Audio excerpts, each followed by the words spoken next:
கோவை நேரு கல்விக் குழுமம் சார்பில் போதை இல்லா கோவை விழிப்புணர்வு மாரத்தான் காவல்துறை இணை ஆணையாளர் கார்த்திகேயன் துவக்கி வைத்தார்.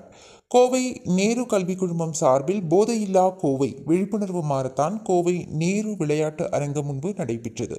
இந்த விழிப்புணர்வு மாரத்தான் நிகழ்ச்சியை காவல்துறை கோயம்புத்தூர் தெற்கு சட்டம் மற்றும் ஒழுங்கு இணை ஆணையாளர் ஜி கார்த்திகேயன் கொடியசைத்து துவக்கி வைத்தார். தொடர்ந்து அவர் போதை இல்லா கோவை மாரத்தான் நிகழ்வை துவக்கி வைத்து பேசியதாவது, தமிழகத்தில் போதை பழக்கத்தை முழுவதுமாக ஒழிக்க வேண்டும் என்று தமிழக காவல்துறையும் அரசும் மிகவும் முனைப்புடன் செயல்பட்டு வருகின்றது.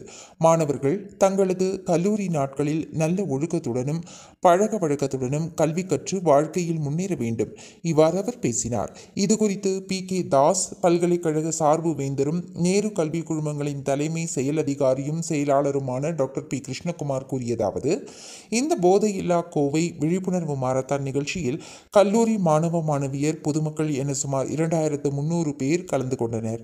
இதில் 18 வயதுக்கு உட்பட்டவர்களுக்கு 3 கிலோமீட்டர் மாரத்தான் போட்டியும் 18 வயதுக்கு மேற்பட்டவர்களுக்கு 5 கிலோமீட்டர் என 2 போட்டிகள் 4 பிரிவுகளாக நடைபெற்றன. ஒவ்வொரு பிரிவிற்கும் முதல் பரிசாக 5000 ரூபாய் மெடல் சான்றிதழ், இரண்டாம் பரிசாக 3000 ரூபாய் மெடல் சான்றிதழ் மற்றும் மூன்றாவது பரிசாக ரூபாய் 1000 மெடல் சான்றிதழ் வழங்கப்பட்டது.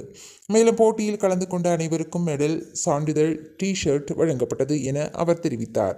இந்த போதையில்லா கோவை விழிப்புணர்வு மாரத்தான் நிகழ்ச்சிக்கான ஏற்பாடுகளை கோவை நேரு கலை அறிவியல் கல்லூரியின் முதல்வர் வி. விஜயகுமார், நிகழ்ச்சி ஒருங்கிணைப்பு செயலாளர் அருண்குமார் மற்றும் ஒருங்கிணைப்பாளர்கள் அஸ்லாம் முஹைதீன் மற்றும் மாரிமுத்து ஆகியோர் செய்திருந்தார்கள்.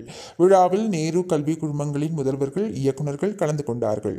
மேலும் இந்த மாரத்தான் நிகழ்ச்சியில் மாற்றுத்திறனாளிகள் சுமார் 111 பேர் கலந்து கொண்டனர். இவர்கள் அனைவரும் நேரு ஸ்டேடியத்தை ஒருமுறை சுற்றி வந்து போட்டியில் கலந்து கொண்டனர்.